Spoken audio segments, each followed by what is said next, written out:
Happy morning guys. இன்றைக்கி நம்ம பார்க்க போகிற வெஹிக்கிள் ஹோண்டாயோட கிரெட்டா. கிரெட்டாவில் இன்றைக்கி நம்ம பண்ண போகிற ஒர்க் எப்பவும் போல ஒரு பீரியடிக்கல் மெயின்டெனன்ஸ் தான். வெஹிக்கிள் பார்த்தீங்கன்னா நியர்லி 3 lakhs கிட்ட ட்ரிவனாக இருக்குது. வெஹிக்கிளை த்ரூ அவுட் ஜென்ரலாக செக் பண்ணி பார்த்ததில் மேஜரான கம்ப்ளைண்ட் பார்த்தோன்னா வேல்டோர் ஆயில் லீக் இருக்குது.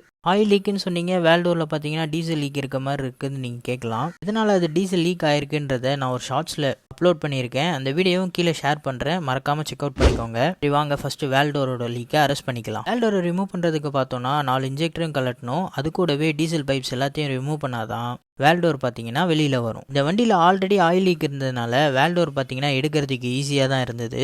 மற்ற வண்டிலாம் பார்த்தீங்கன்னா வேல்டோர் டைட்டாக இருந்ததுன்னா ரிமூவ் பண்ணுறது கொஞ்சம் கஷ்டமாக இருக்கும். வேல்டோர் ரிமூவ் பண்ணதுக்கப்புறம் அதோட பேஸில் ஏதாவது டேமேஜ் இருக்கான்னு செக் பண்ணும். எந்த ஒரு டேமேஜும் இல்லை. வேல்டோர்லேயும் சேம் அதேமாதிரி ஏதாவது டேமேஜ் இருக்கான்னு செக் பண்ணும். எந்த ஒரு டேமேஜும் இல்லை. எப்போதுமே டீசல் ஆர் பெட்ரோல் எந்த வெஹிக்கிளாக இருந்தாலுமே வேல்டோர் லீக் ஆகுது ஆர் சம்பிள் லீக் ஆகுது அப்படின்னா லீக் ஆகுதுன்னு அப்படியே விட்டுறாமல் ஃபஸ்ட்டு பார்த்தீங்கன்னா சால்வ் பண்ணும். பிகாஸ் இன்ஜின் ஆயில் லெவல் கம்மியாச்சு அப்படின்னா இன்ஜினுக்கு பார்த்தீங்கன்னா மேஜர் ப்ராப்ளம் வரதுக்கு நிறைய சான்சஸ் இருக்கு. ரெட்டாக்கு பார்த்தோம்னா ஹோண்டாயோட ஓஇ ஸ்பேர் தான் வாங்கியிருக்கோம். பேக்கிங்கை ஃபிட் பண்ணுறதுக்கு முன்னாடி அந்த பேஸை பார்த்தீங்கன்னா ப்ராப்பராக க்ளீன் பண்ணி எடுத்துக்கணும். பிகாஸ் அதில் ஏதாவது டஸ்ட் இருக்குது அப்படின்னா ஆயில் லீக்கும் ஸ்டாப் ஆகாது, நம்ம போடுற நியூ பேக்கிங்கும் டேமேஜ் ஆகிடும். ப்ராப்பராக க்ளீன் பண்ணிவிட்டு தின்னர் ஆர் பெட்ரோல் யூஸ் பண்ணி அந்த பேஸை ப்ராப்பராக க்ளீன் பண்ணி வேல்டோரை ஃபிட் பண்ணிக்கலாம். வேல்டோரை ஃபிட் பண்ணி முடிச்சோடனே அதில் நம்ம பேஸ்ட் வச்சுருக்கோம். ஸோ அது ட்ரை ஆகிற கேப்பில் மற்ற ஒர்க்கை ஃபினிஷ் பண்ணிட்டு வந்துடலாமா. ட்ரெயின் நெட்டை ரிமூவ் பண்ணிவிட்டு இன்ஜின் ஆயில் ஃபஸ்ட்டு ட்ரெயின் பண்ணிக்கலாம். Vehicle 2 lakhs or 3 lakhs above run ஆகிற வெஹிக்கிள் எல்லாத்துக்குமே கிலோமீட்டர் நம்ம பிஃபோராக பண்ணுறதும் நல்லது. பிகாஸ் கார்பனோட டெபாசிட்ஸ் பார்த்தீங்கன்னா அது எல்லாத்துலேயுமே அதிகமாக இருக்கும். ஆயிலை பார்க்கும் போதே தெரிஞ்சிருக்கும் அது எந்த அளவுக்கு பேஸ்ட் மாதிரியான கண்டென்ட்ல இருக்குன்ட்டு. ஆயில் ட்ரெயின் ஆகிற கேப்பில் மற்ற ஒர்க்கையும் ஃபினிஷ் பண்ணிட்டு வந்துடலாமா. பிரேக் பேடை சேஞ்ச் பண்ணிக்கலாம். பிகாஸ் பிரேக் பேடோட லெவல் பார்த்தீங்கன்னா லாஸ்ட் ஸ்டேஜுக்கு கொஞ்சம் முன்னாடி தான் இருக்குது. பிரேக் பேடை ஃபிட் பண்ணி முடிச்சோடனே நெக்ஸ்ட்டு பார்த்தோன்னா ஆயில் ஃபில்டர் ரிமூவ் பண்ணிக்கலாம். அதிகமாக இன்ஜின்குள்ளே இருக்க கார்பன் டெபாசிட்ஸ் பார்த்தீங்கன்னா பேஸ்ட் மாதிரி இந்த ஆயில் ஃபில்டரில் தான் ஸ்லட்ஜ் மாதிரி ஃபார்ம் ஆயிருக்கும். அது உங்களுக்கு ஃபில்டரில் எடுக்கும் போதே பார்த்தீங்கன்னா உங்களுக்கு தெரியும். இதுக்காக தான் கிலோமீட்டர் ரீச் ஆகிறதுக்கு முன்னாடியே பிஃபோராக சர்வீஸ் பண்ணுறது நல்லதுன்றதை நான் சொன்னேன். ஒன்று ஃபிட் பண்ண ஸ்டார்ட் பண்ணிடலாமா. ஃபஸ்ட்டு பார்த்தோன்னா நம்ம ஏர் ஃபில்டர் தான் ஃபிட் பண்ண போகிறோம். இதுவும் ஹோண்டாயோட தான் வாங்கியிருக்கோம்.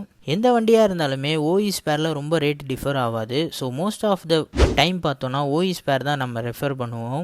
ஓல்டு ஏர் ஃபில்டர் அதுதான். நம்ம இப்போ ஃபிட் பண்ண போகிற நியூ ஏர் ஃபில்டர் இது தான். ஏர் ஃபில்டர் ஃபிட் பண்ணி முடிச்சோடனே நெக்ஸ்ட்டு பார்த்தோன்னா ஆயில் ஃபில்டர். ஆயில் ஃபில்டரும் ஓஇயோடது தான், ஹோண்டாயோடது தான். எப்போதுமே ஆயில் ஃபில்டரை சேஞ்ச் பண்ணும்போது மறக்காமல் அதில் இருக்க ஓரிங்கை சேஞ்ச் பண்ணுறது தான் நல்லது.